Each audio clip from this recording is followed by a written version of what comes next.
Okay, nandito tayo ngayon sa Southwoods Mall at nagpa-rescue yung tropa. Ito yung kanyang sasakyan, Toyota Vios.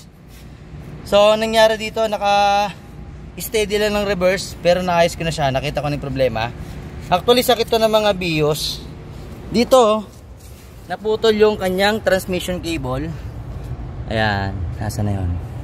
Ayun, nakikita niyo yan, parang bilog na yan. Ayan o, kalas o. Ayan, tanggal siya. Kaya siya natanggal, naputol yung parang bushing niya. May bushing niya sa loob.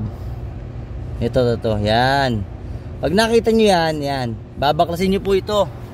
Kailangan nyo mabaklas mo na to.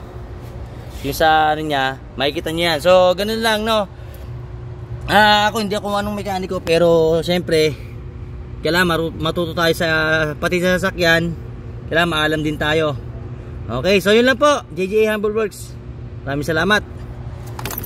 Okay, ito na mga ka-JJA Humble Works at natapos ko na. Niremedyo ko na lang muna para makauwi sila. Alas 10 na, mag-alas 10 na kasi ng gabi.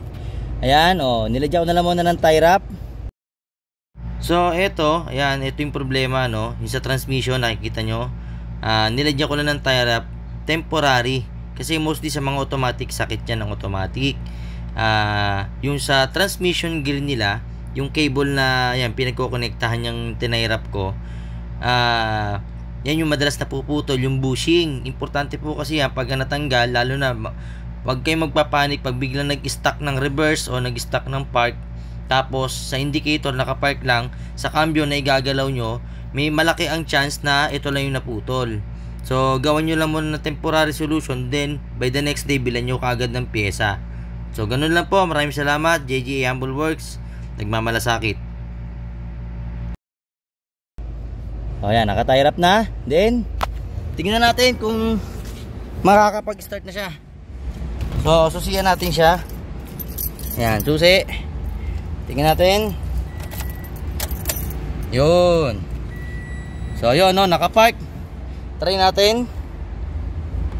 Try na muna. Yun, reverse. Tingnan natin kung nag-reverse. So, ayan, nag-reverse. Okay, nag-reverse.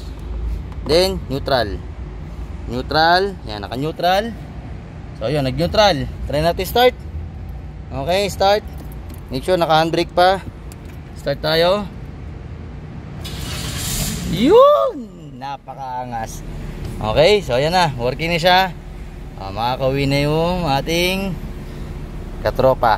Alright, so yan na, finish na yan. Okay.